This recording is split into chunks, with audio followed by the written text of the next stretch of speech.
What's up, guys? This is Scott, and I welcome you to the Drip, home of the 150% guarantee, where 100% of the time I'm going to be over 50% right.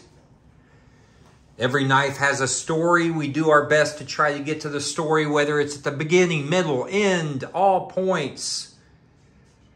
Kind of talk about what we love and why you guys hit play, why you're here, and that's knives. So thanks so much. Appreciate it. If it's your first time watching, hope you enjoy or get a little knowledge or fun. And don't forget to like and subscribe. It helps me, helps the channel. There's plenty of room. Be a part of the crew. You can punch your ticket. Very simple by hitting subscribe. Also, I'm on Instagram. If you are, you can follow me at KC Blade Drip. I tried to have a few pictures on there kind of following what I have on YouTube. Thank you so much. Appreciate it. Today we are going to look at it's a Microtech offering. And this is the Socom Elite. So most of Microtech tends to be known for their out the fronts, which they're a leader in that industry. I've got a few videos on some other Microtechs on my channel, including the LUDT.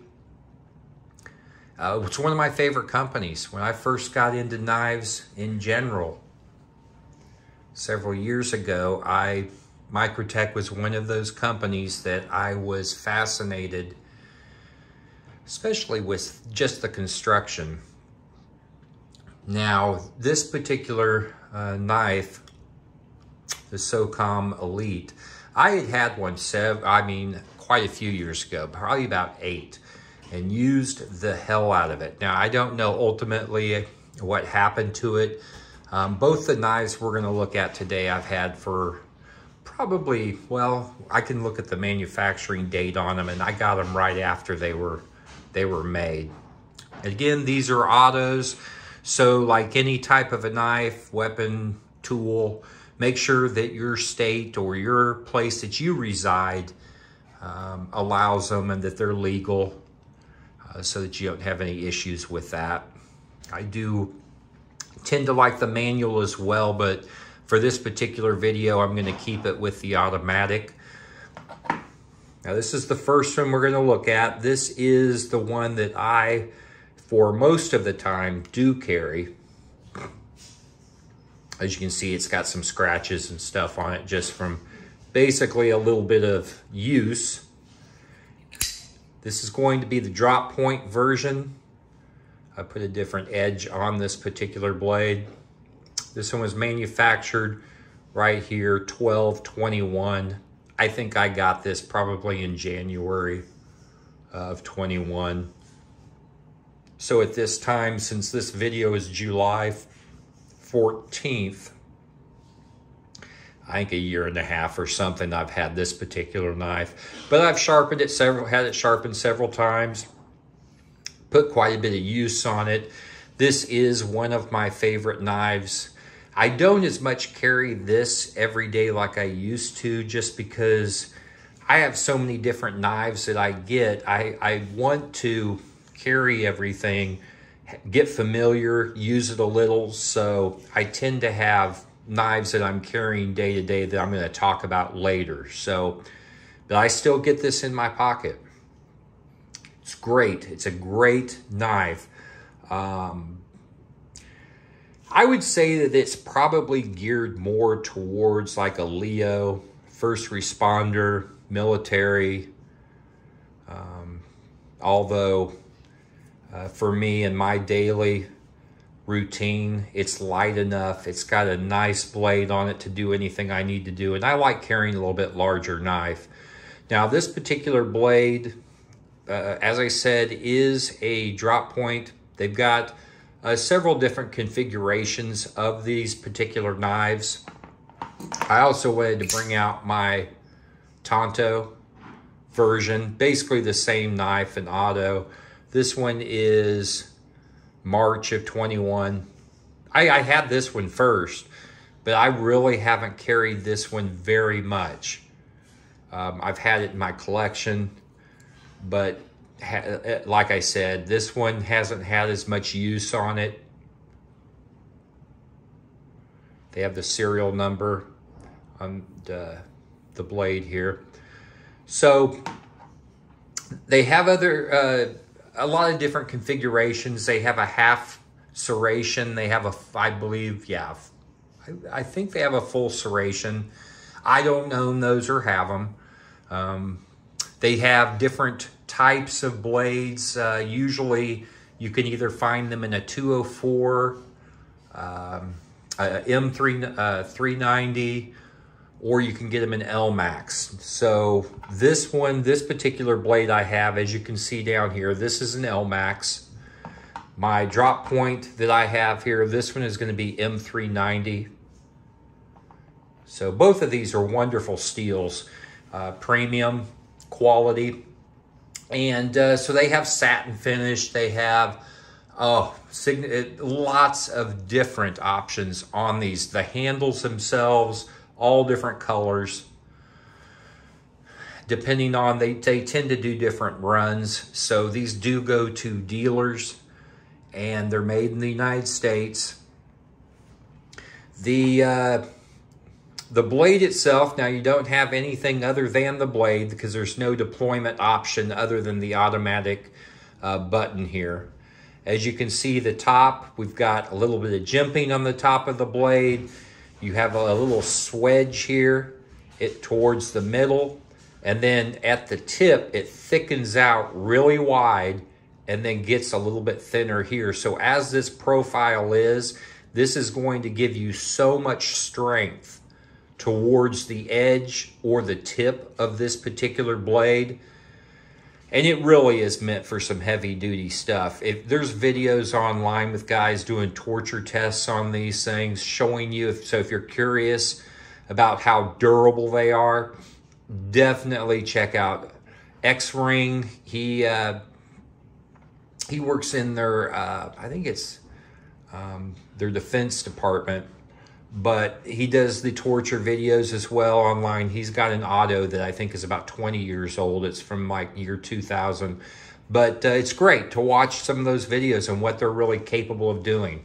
So again, you get a premium steel. You've got the branding here for Microtech, serial number over here, and then you've got the born date here, and then the steel type here. This is a two-tone satin and black finish on here. Very capable blade. I love the blade shape here and the size. Let's just get a measurement and weight real quick so that I can go ahead, tell you a little bit more about some of the other things that are on the knife and the benefits that you can get from actually using this knife. The blade length, as we're looking at it here, is 4 inches. Now, cutting edge is a little bit under, it's probably about 3.75, but the blade itself is a 4-inch blade. The handle, 5 and looks like an 1/8. With the glass breaker at the very bottom, you're looking maybe closer to 5 1/4. So both of these knives should, you know, be that same exact, yeah, 4 inches. So they're the same size as far as the length of the blade, length of the handle. Now, these particular knives, we're gonna weigh these real quick. And it was funny because I was watching another video on a different channel, and the guy that was talking, he's like, man, I think that the auto should weigh, it should be more. And I was thinking, why would it be more? It's actually got less weight on it, and it did weigh less. So let's check this out, because I'm curious. Well, these are, I guess, let's see, 4.7. These are both autos. But what my point was, is if you have the manual version and the auto is just a little bit less, because when you look inside here, you don't have a lock bar, and there was just a couple of other things that the manual version has that this one doesn't, so it made it weigh just a little bit more. So yeah, so what, 4.6, 4.7, and that's the tanto. So yeah, and for the size of the blade, a 4-inch with that handle, that's not heavy. Let me tell you, that is not a heavy knife. So we did kind of take a look, glancing at the blade here, a little bit of the jimping, the shape of the blade. Very proficient at slicing, piercing, chopping. It would make a great camping or knife that you may have, you know, when you're out and about in the wilderness or doing any type of outdoors activities. So the blades are very similar other than the shape. You do have the deployment push button auto here. You have a little jimping up here at the top of the handle. Your pivot screw here. So by pushing this, and I've never had this deploy in my pocket,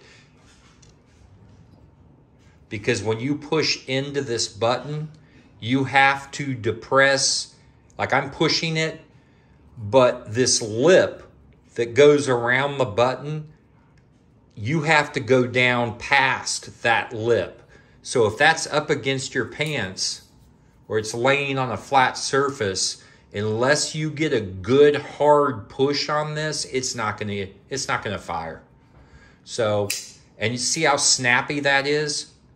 Microtech is known for their snappy response on their firing, whether it be on an OTF or a side opening.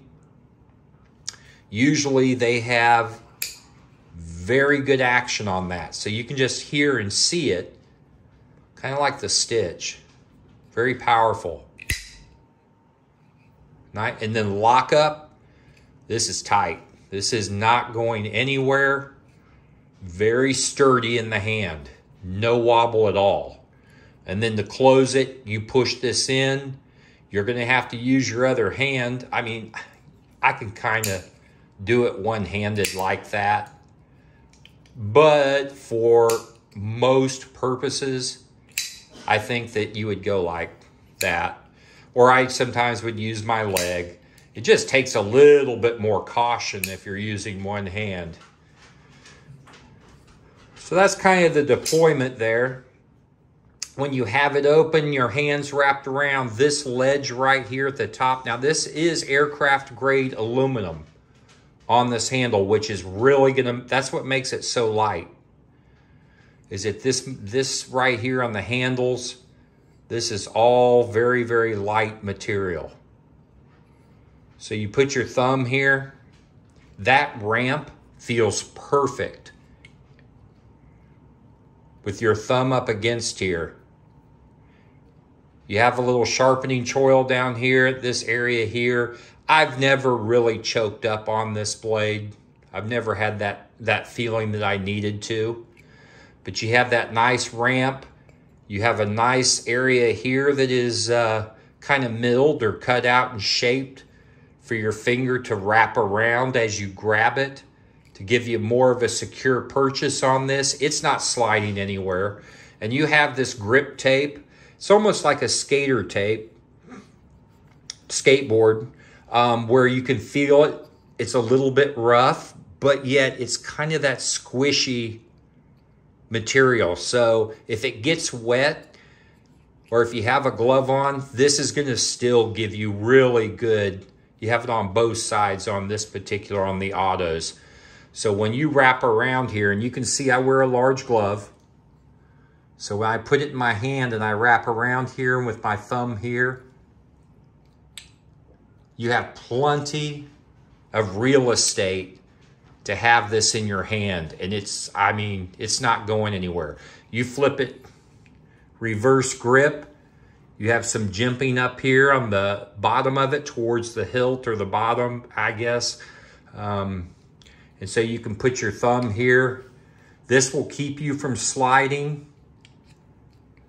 And you're locked in here. Great feel on this. The handle is a little bit longer than a lot of knives, but again, the blade you have to, because when we look at this, centering is good, and it's easy to adjust if that is off. You can go right here to the pivot, turn it on the right side if you need to kind of tighten it or move this a little bit on the blade.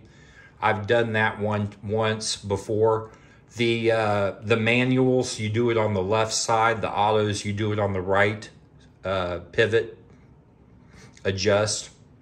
But this is nice and straight. It goes darn near right to the end. So you have to have, for a 4-inch blade, you've got to have a pretty nice sized handle to be able to house that. So that's kind of the materials on the handle itself. You do have a little bit of a texture here. I like how big the button is. And this handle is ideal or perfect if you have gloves on. It's kind of designed to be an operator or a type of field knife, where in some cases you're going to have to pull it out. And unlike deploying a manual, if you have gloves on and you pull out the auto, and it's easy. This is a huge button. So if you have gloves on, it's going to be easy to push that and to fire it. And then do your work that you need to do without taking your gloves off and trying to, you know, use a thumb stud or trying to flip it out. But it's just one of those things that make the deployment a little easier. Grip is great. I love the texture on here. Now the pocket clip, a lot of people gripe about this. And they say, well, it's on the wrong side. It's slower. I don't like this. I'm going to tell you what, on this particular knife, I love it. I love this. And at first I was like, I'm going to jump on the bandwagon of complaining. Why isn't it down here? Why is it tipped down? Blah, blah, blah. Well, take a look at this, guys. If we close it and this is in your pocket like this, damn near, it's like a deep carry, because you only have this much that's sticking out. And so it's in your pocket like this. It's a good clip. Doesn't tear your pants up. It holds it really well. When you go to pull this out of your pocket, this is how I pull mine out. I reach down and I grab it right here. Okay? Pull it out. And as you pull this out, there's the button right here. So you pull it out, just fire it.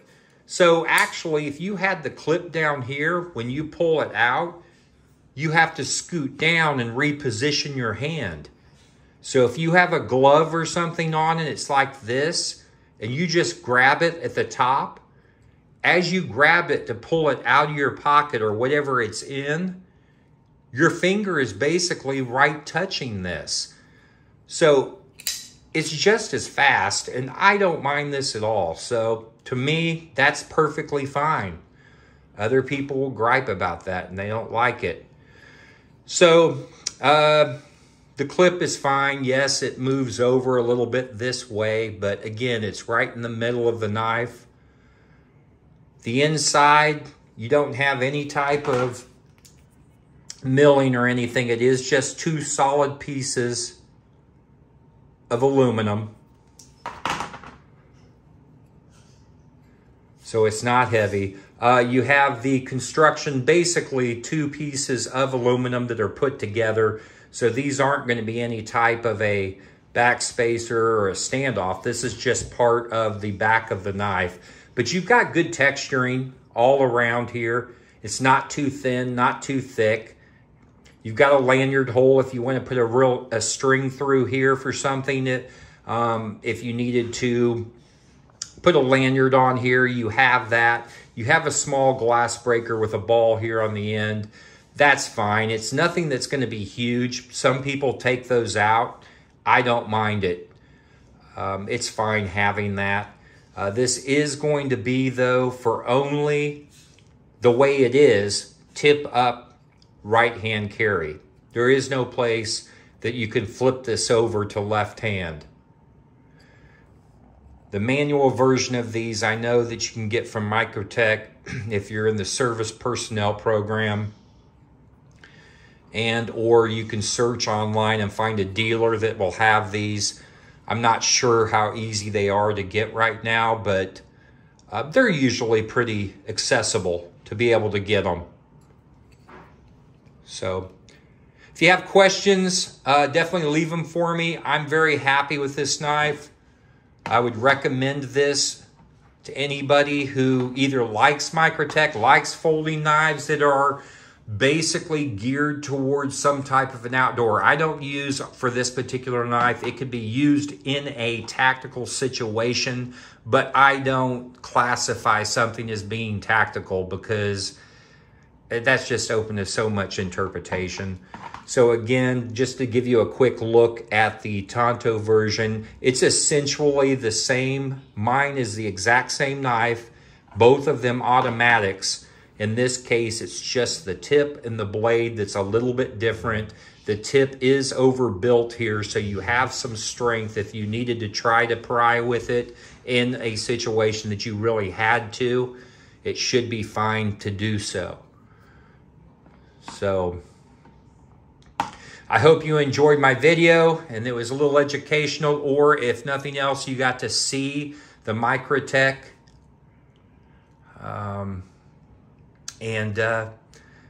You know, let's remember our pets, remember our vets, the little furry guys, the non-furry guys, those parts of our family that are always happy to see us and keep us smiling on a daily basis, even when we get frustrated. And then the men and women that help to give us our freedoms and that we can maintain that each day.